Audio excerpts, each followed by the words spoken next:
It's almost 2:30, so we gotta get out of here. But I want to thank everybody for coming out tonight. Great to see all of you. And so many people came up and said hello, and I understood that, you know, actually it all began for me at the end of the Korean War. I was in the Navy. My father had been in the Marine Corps, and when he left, he said, you know, there's going to be another war. So when you go to Notre Dame, see if they have the Navy or whoever outfit there, and you can join. And so I did that for him, and it's my second year in school, the war broke out. So I went, and for 2 years, the ships came out of San Diego. And when they came back, I would get out and go on the Coronado Amphibious Base and just go into BOQ. And in there were 2 Marine majors who, as young guys in World War II, in 1939 and 40, they were just privates in the Marine Corps. In the war itself, they both had to, well, they were sergeants by then, and their lieutenants would be killed, and so they would become lieutenants right then. So they stayed with it, and they were great guys.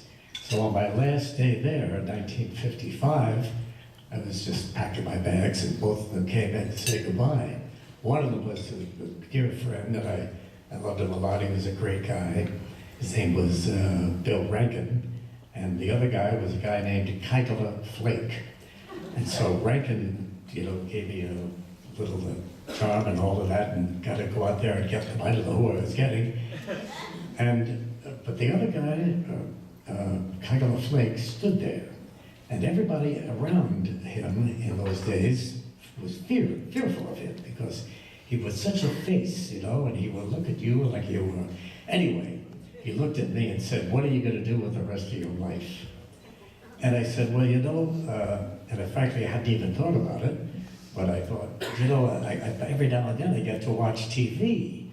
I had no TV set in Notre Dame, and on the ship, of course, nothing at all, but when we got off the ship, I could see a little TV, and I said, gee, I thought maybe I could do that, but I don't know if I could do that.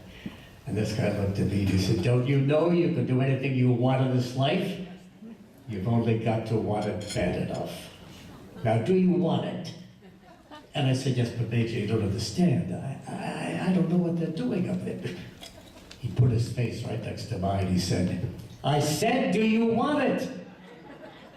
I said, I knew he was angry. Nobody fooled with this guy. So I took a step back, clicked my heels, gave him a salute, said, yes, sir, I want it. He said, well, then get in that car, drive up to Hollywood, and make it happen.